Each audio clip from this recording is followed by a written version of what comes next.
Hey everyone, welcome to my channel Physio Basics. Let's understand the today's topic. आज हम पढ़ेंगे static positions and it's muscles working.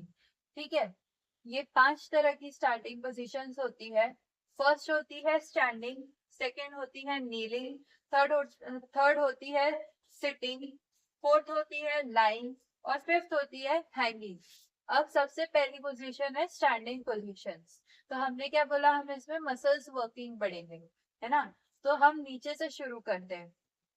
Intrinsic muscles जो होती है, आपने सुना होगा एनाटॉमी में पैड और डैब करके जो मसल्स होती है, वो वाली मसल्स एक्टिव होती है to maintain the foot on the surface, है ना। फिर डॉर्सीफ्लेक्सर्स और प्लेंटर फ्लेक्सर्स जो है, ये इन कॉम्बिनेशन काम करती है ताकि जो अपना टीबिया है, टीबिया फिबुला जो है, मतलब जो लेग है, उसकी जो पोजीशन है वो एक स्टेबल इस फुट पे मेंटेन रहे। फिर बाद में नी एक्सटेंसर्स काम करती है, knee extensors to maintain the knee extension. फिर हिप एक्सटेंसर्स काम करती है ना। फिर स्पाइन की भी लंबर एक्सटेंसर्स जो होती है, लंबर एक्सटेंसर्स जो होती है वो काम करती है to maintain the lordotic posture. और जो जो फ्लेक्सर्स होती है, यानी कि जो एब्डोमिनल मसल होती है, वो लंबर की जो एक्सटेंसर्स है, उसका जो ओवर एक्शन है उसको प्रिवेंट करने के लिए ये मसल्स एक्टिव होती है। That's why we commonly say when you exercise you have to engage your core, है ना। तो एंगेज योर कोर यानी हमें अपनी एब्डोमिनल्स का, ट्रांसवर्स एब्डोमिनीज का यूज करना होता है ताकि जो लंबर है वो ओवरली एक्टिव ना हो, लंबर एक्सटेंसर्स जो है वो ओवरली एक्टिव ना हो। और फिर जो स्कैपुला की रिट्रैक्टर्स मसल्स होती है, जो स्कैपुला को ऐसे रिट्रैक्शन में काम करती है, ये होता है प्रोट्रैक्शन। और ये पीछे की तरफ जो होता है वो होता है रिट्रैक्शन। तो वो रिट्रैक्टर्स एक्टिव होती है। नेक मसल्स जो है वो एक्टिव होती है। अब मेंडिबल की पोजीशन जो है, वो मेंडिबल के जो एलिवेटर्स होते हैं वो उसको मेंटेन करते हैं। तो ये इंपॉर्टेंट मसल्स है स्टैंडिंग पोजीशन में। अब हम ये मसल्स इसीलिए पढ़ रहे हैं क्योंकि जब हम पेशेंट्स को एक्सरसाइज कराते हैं तो इसका क्लिनिकल इंपॉर्टेंस बहुत होता है। उसकी जो मसल्स है, अगर वो proper standing posture, erect posture maintain नहीं कर पा रहा है, तो उसमें हमें देखना पड़ता है कि ये जो मसल्स है, इनमें से कौन सी मसल्स प्रॉपर वर्क नहीं कर रही, जिसकी वजह से उसका पोस्चर जो है वो इम्पेयर्ड हो गया है। अब नेक्स्ट हमारी पोजीशन है नीलिंग पोजीशन। तो नीलिंग पोजीशन कुछ इस तरह की होती है। इसमें नी फ्लेक्स पोजीशन में होता है, एंकल प्लांटर फ्लेक्स होता है, या रिलैक्स जो भी वो पोजीशन अटेन करे वो होता है। और बाकी के ट्रंक जो है स्टैंडिंग के जैसे पूरी इरेक्ट होती है ना। तो इसमें क्या है, जो नी के एक्सटेंसर्स है यानी सामने की क्वाड्स, और नी के जो फ्लेक्सर्स है यानी पीछे की हैंड्स, ये दोनों एक कॉम्बिनेशन में काम करेंगे ताकि वो जो फीमर है यानी जो हमारी थाई है उसको एक इरेक्ट पोस्चर दे सके। ठीक है। अब इसमें ये इरेक्ट पोस्चर हमारा स्टैंडिंग के जैसा ही सेम है, बस इसमें फर्क ये होता है कि जो एक्सटेंसर्स ऑफ हिप है और फ्लेक्सर्स ऑफ स्पाइन यानी कि जो एब्डोमिनल मसल्स है, ये काफी ज्यादा, ये दो मसल जो है काफी ज्यादा स्ट्रांगली काम करेगी एज कंपेयर टू स्टैंडिंग। बाकी जो मसल वर्क है वो रिलेटिवली स्टैंडिंग पोस्चर में जो था बिल्कुल उसका सेम है। अभी हमारी नेक्स्ट स्टार्टिंग पोजीशन है सिटिंग पोजीशन। अब सिटिंग पोजीशन में हम देख सकते हो कि ये बंदा जो है रिलेटिवली स्ट्रेट बैठा हुआ है। तो अब इसमें समझने वाली बात ये है कि जो लोअर लिम्ब है इसकी कोई मसल्स काम नहीं करेगी। क्यों? क्योंकि ये जो सरफेस है उस पे वो फुल्ली सपोर्टेड है ना। और ये जो इतना हिस्सा है ये पूरा इरेक्ट है ना। तो ये जो रिजेंबल करेगा, इसकी जो मसल वर्क है वो किसको रिजेंबल करेगी? स्टैंडिंग पोजीशन में जो हमने पढ़ा उसमें जो मसल्स एक्टिव थी, स्टैंडिंग मसल्स एक्टिव, वही रहेगी सेम।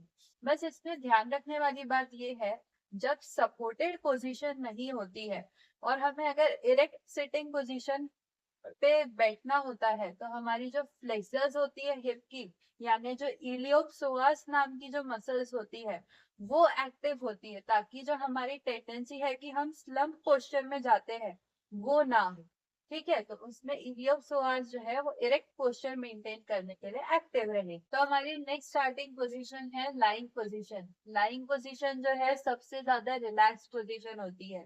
जैकॉब्सन रिलैक्सेशन टेक्निक में भी यही पोजीशन का यूज किया जाता है क्योंकि this is the most relax position.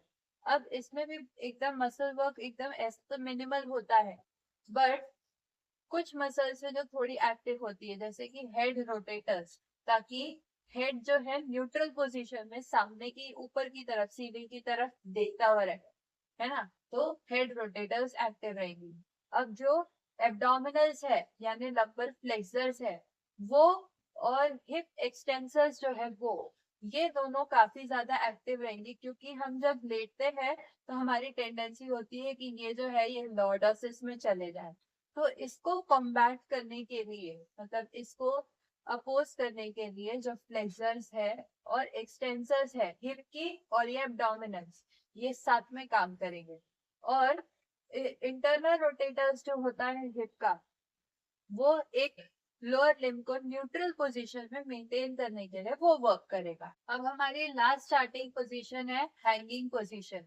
ठीक है, अब हम इसको ऊपर से लेके नीचे तक इसका मसल वर्क देखेंगे। जो फिंगर फ्लेक्सर्स होते हैं, किसी भी रॉड या बार को होल्ड करने के लिए हमारे फिंगर फ्लेक्सर्स वर्क करेंगे। ठीक है, आपको दिख रहा है कि यहाँ पे हमारा एल्बो एक्सटेंशन हो रहा है, बट वो ओवर एक्सटेंशन में नहीं जाए, वो एक स्ट्रेन उस एल्बो जॉइंट पे बना रहे, इसके लिए एल्बो फ्लेक्सर्स जो है वो वर्क करते हैं। हमारी जो नेक मसल्स है, जैसा कि हमने स्टैंडिंग में देखा था कि हेड को एक इरेक्ट पोस्चर मेंटेन करने के लिए नेक मसल्स वर्क करती है, तो वही मसल्स यहाँ भी यूज होंगी। फिर उसके बाद में स्कैपुला देख लेते हैं। स्कैपुला के जो डिप्रेसर्स है, जो रिट्रैक्टर्स है और जो इंटरनल रोटेटर्स, मतलब डिप्रेसर, रिट्रैक्टर्स और इंटरनल रोटेटर्स, ताकि स्कैपुला रिलेटिवली स्पाइन के पास वाले पोस्चर में रहे, है ना। ये स्कैपुला है, ये स्पाइन है, इसके रिलेटिवली पास वाले पोस्चर में रहे, तो उसके लिए स्कैपुला की ये मसल्स वर्क करती है। फिर उसके बाद में शोल्डर की एडक्टर मसल्स जो है वो काम करती है। अब शोल्डर के एडक्टर में मेनली लैटिसिमस डोर्साई, जिसको हम लैट्स बोलते हैं, और पेक्टोरलिस मेजर, जिसको हम पेक्ट मसल बोलते हैं, वो वर्क ज्यादा करती है मेनली।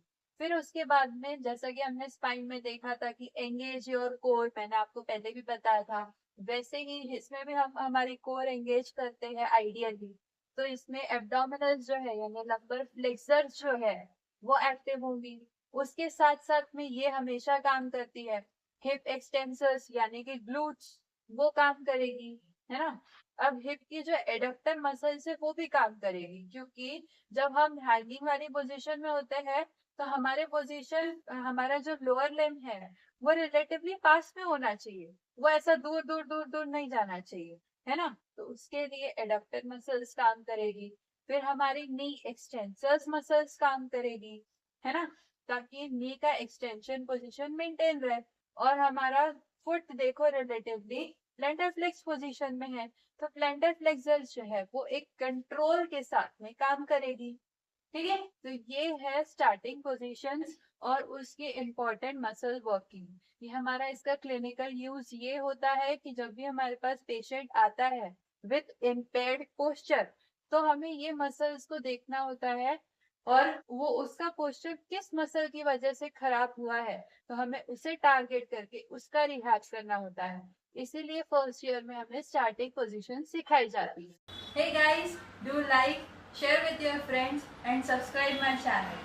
Thanks for watching.